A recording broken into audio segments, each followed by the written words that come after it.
Hello, good morning. Good day, good day, good day. Ayan, na po itong aming 6-port USB charger stand. Alright, ayan siya. Kakabili lang namin.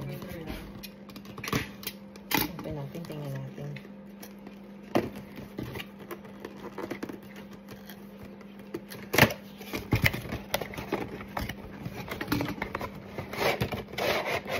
How to use this? Malaki pala daddy.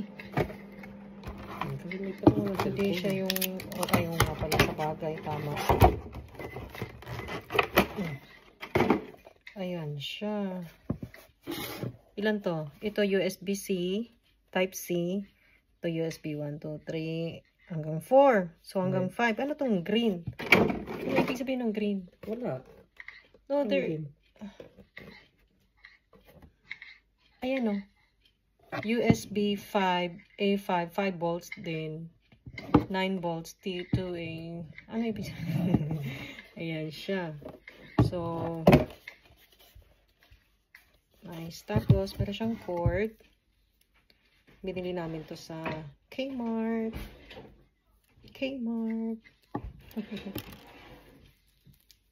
Dapat yung nahanap natin, maliit lang eh. Tapos, nakita namin to. So, saan to? Dito. Use ano natin agad i-testing natin.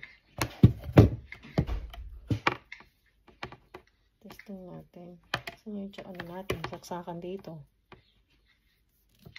Tapos ito, meron siyang lagayan ng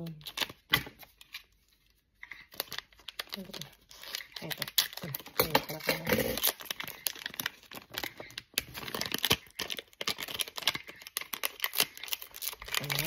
Kaya natin para saan to ha? Ganito yan. It's like this.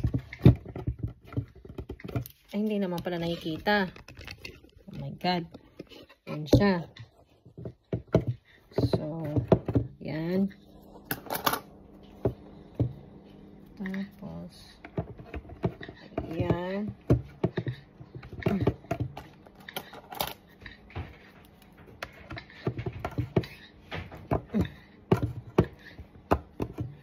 Tama ba?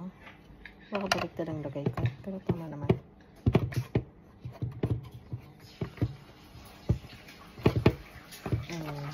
Dami. Ilan to? 1, 2, 3, 4, 5, 6. Ayan. Yung video natin. Hindi maganda. Ayos. Nawawala kasi yung phone holder. So, kapag magcha-charge ako, I need phone. Halimbawa ito. So, dito siya ilalagay. Nice! Nice! O, diba? Ganyan siya. O, diba? O. Nilagayan na siya. Diba? Halimbawa ito. Nalagay ko dito. O.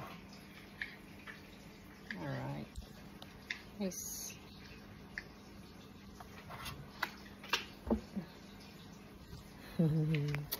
Okay.